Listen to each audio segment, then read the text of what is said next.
The following is a CryptoCurrencyWire audio production. CryptoCurrencyWire is one of 50-plus trusted brands from the Investor Brand Network, IBN.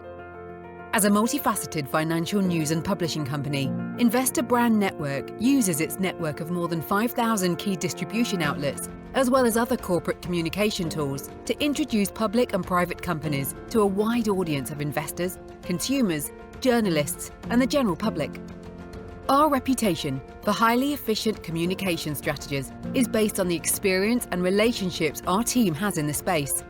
It is Investor Brand Network's unwavering commitment to connect the investment community with companies that have great potential and a strong dedication to building shareholder value.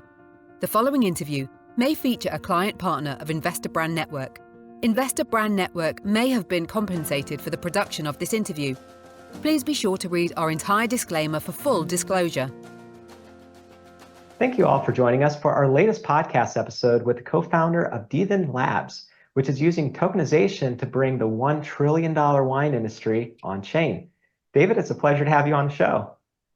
Hey, thank you very much, Jonathan. I appreciate it. Absolutely. So before we get into how you're shaking things up in the luxury goods market, why would someone not interested in drinking wine be interested in listening in today? So, wine is a really interesting asset class. Like, it's bigger than a lot of people think that it is. It's just the turnover every year is about $500 billion a year.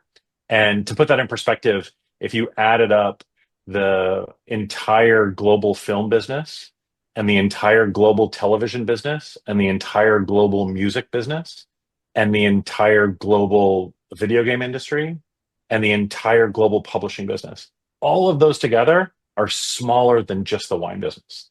So it's interesting because it's such a big, huge industry that reaches, kind of every corner of the planet. But I think there's really two reasons why someone who's interested in blockchain would be interested.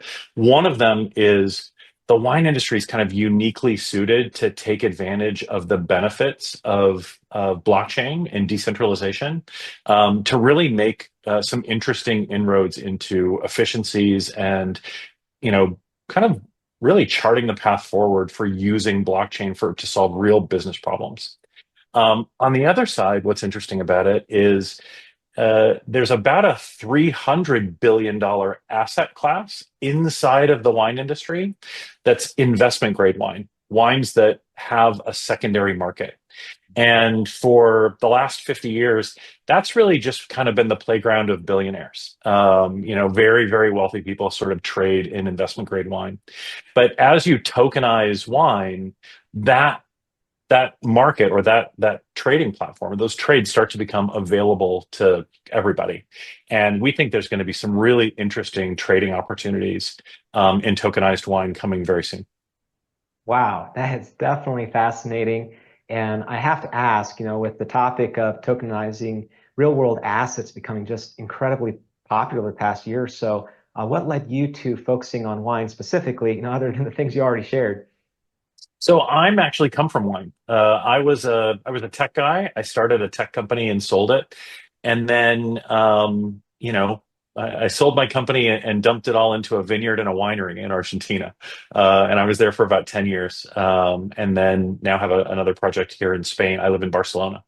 And so I've spent 20 years in the wine industry, mostly in the kind of luxury investment grade rare wine sectors, looking for ways to take my tech background and create a better way to do business. I mean, the wine industry works the same way today that it worked 1,000 years ago.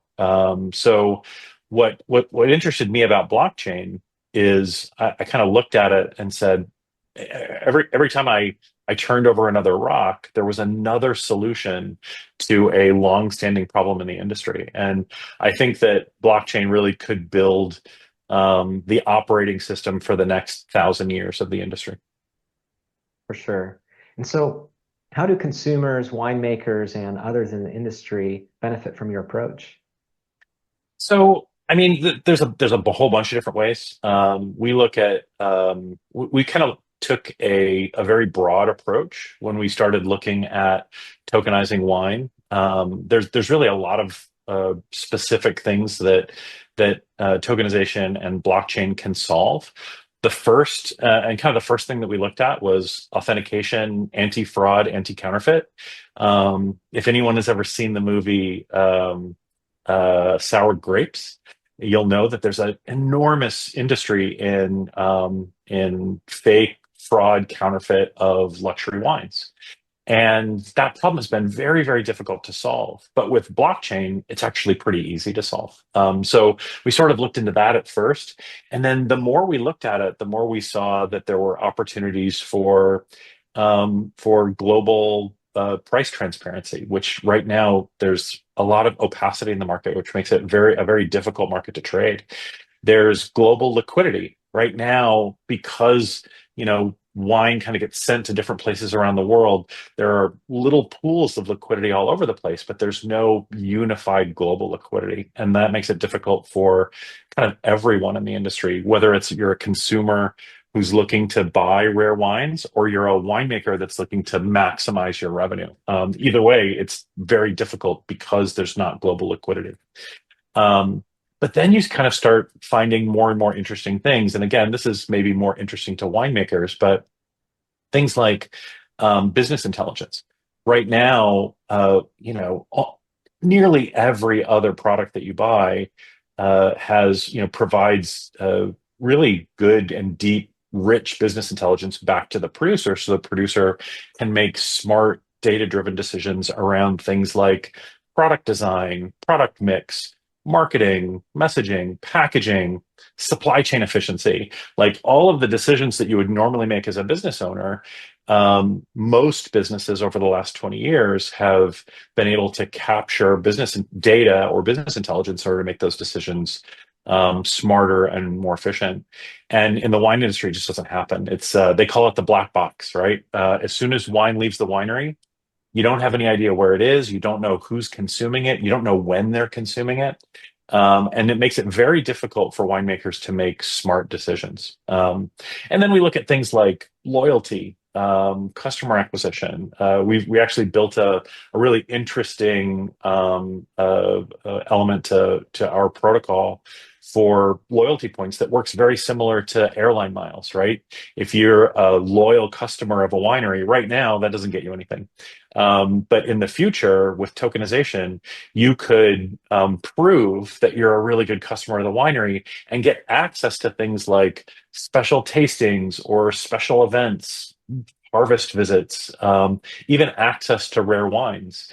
And, for a lot of people that aren't wine consumers, that might not sound very interesting, but for a winemaker or for a wine lover, like that kind of access is just impossible to get.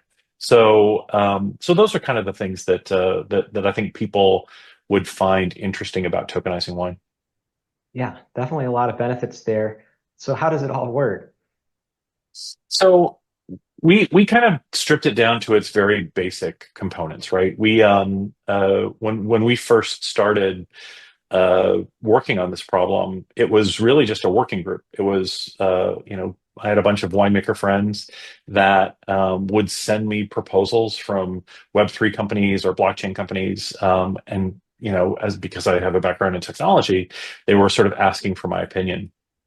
And so we started a working group with a bunch of winemakers and wine professionals from around the world, really just bringing in speakers, talking about blockchain solutions, trying to figure out how best to do it. And that was 3 years ago. And we spent a lot of time with trial and error, looking at a lot of different ways to solve these problems. And what we've come up with is what we call the dVIN protocol, which is actually really simple. It's a smart contract or a series of smart contracts and mechanisms that create a unique token for each bottle. And so what does that mean? Well, you tokenize a bottle. What it does is something kind of interesting.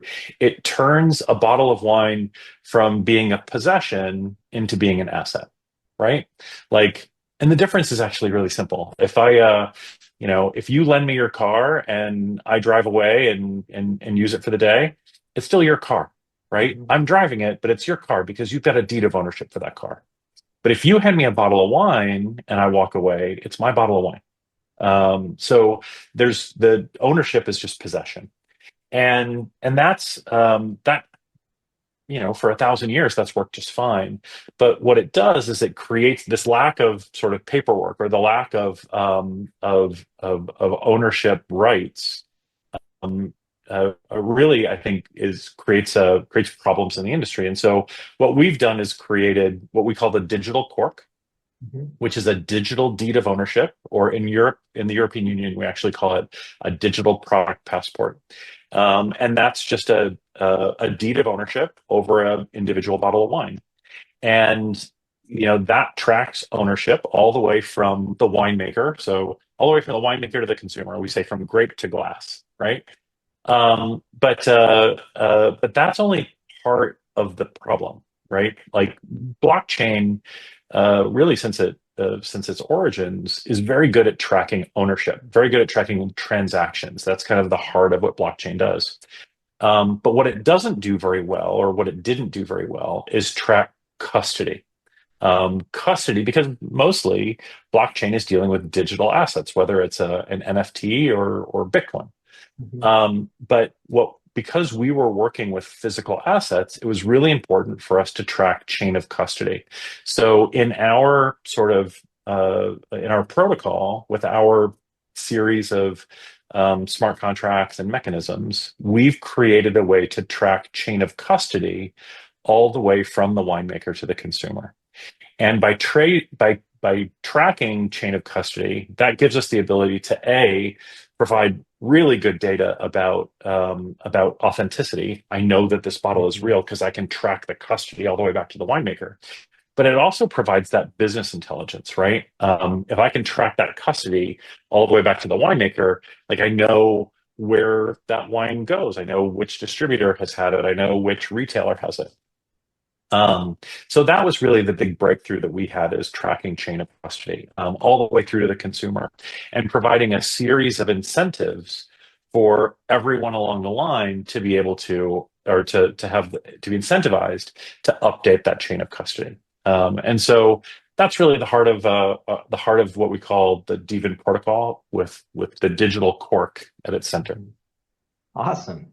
So the other side that I think a lot of our viewers and listeners will be very interested in is how you're marketing to affluent online communities.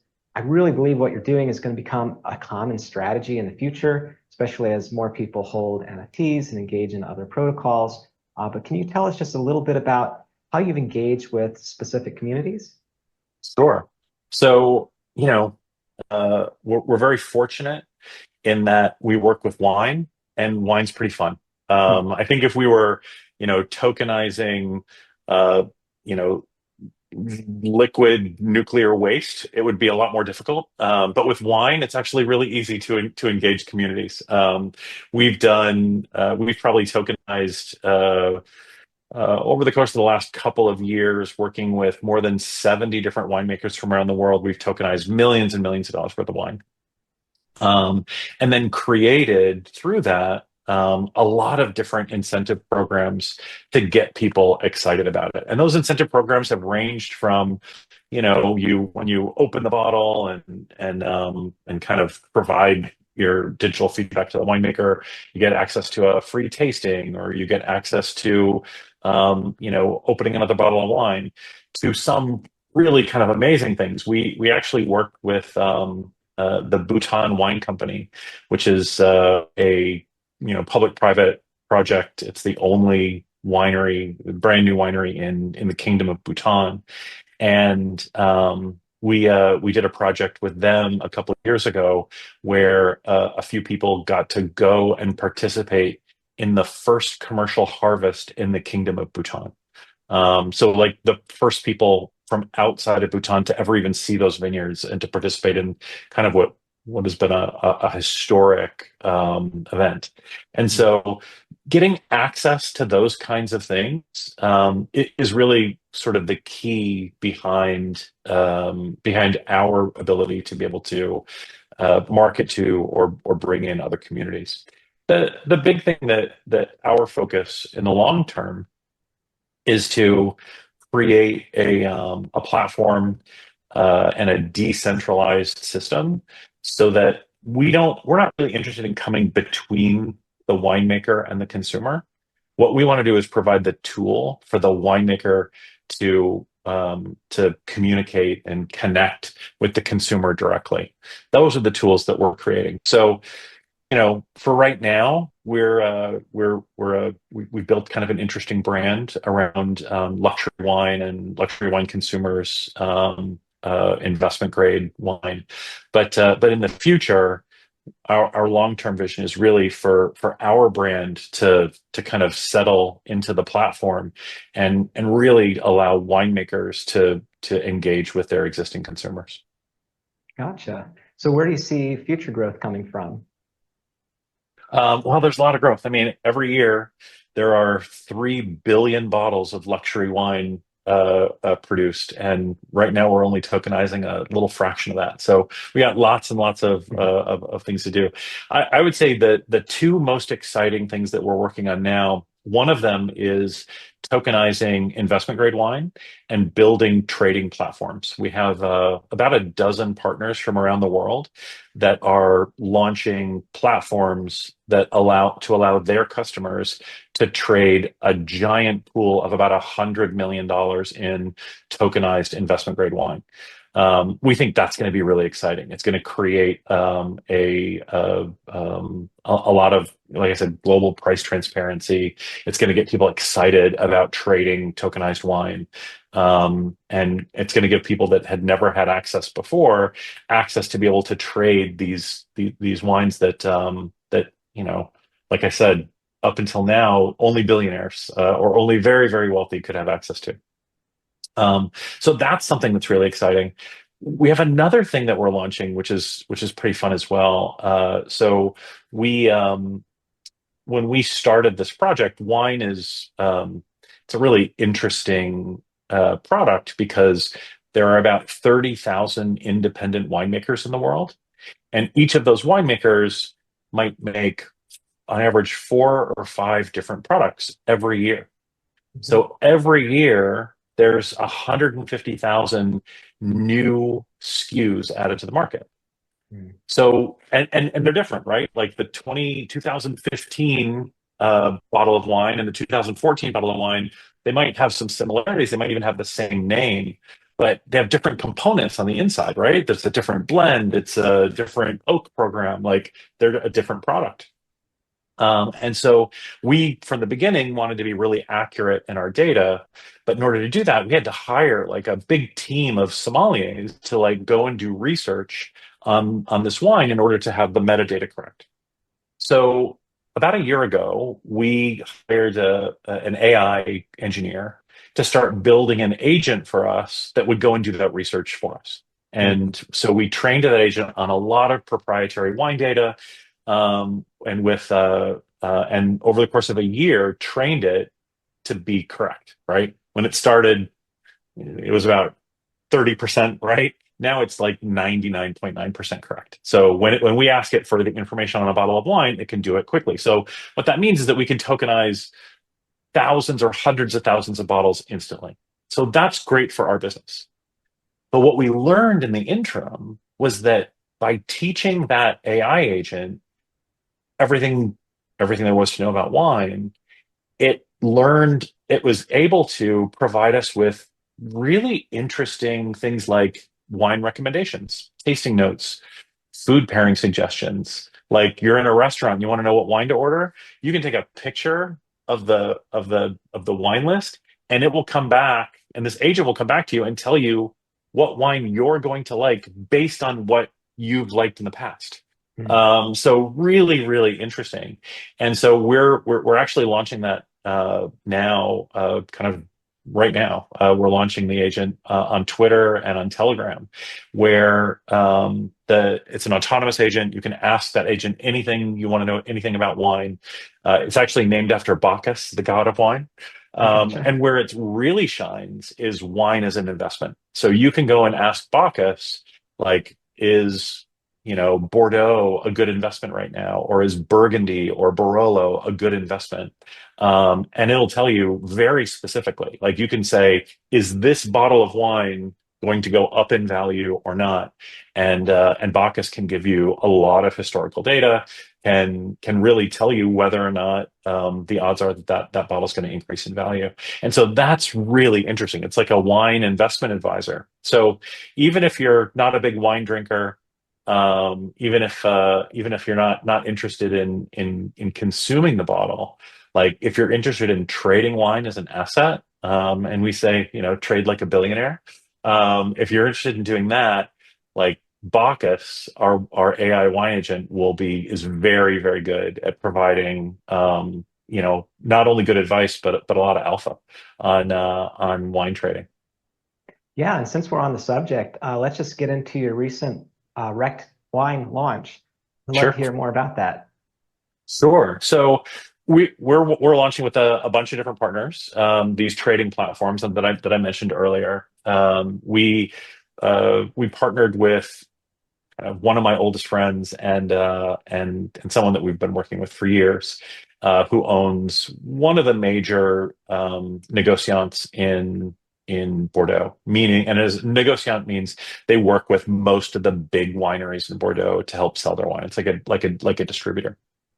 And so they wanted to be the very first platform where people could trade wine. And so we helped them to create that platform. They the one of the people at the Negociant is a big crypto trader. So they thought it would be fun to call it Rect Wine, and we love that idea. So we've helped them to build it. It's a proof of concept for a trading platform. We actually did a soft launch a couple of weeks ago with really just kind of friends and family and our members. It went very, very well. Right now, it's on a wait list. So you can't get on it right now, but I think it's opening middle of the month, back up to the public.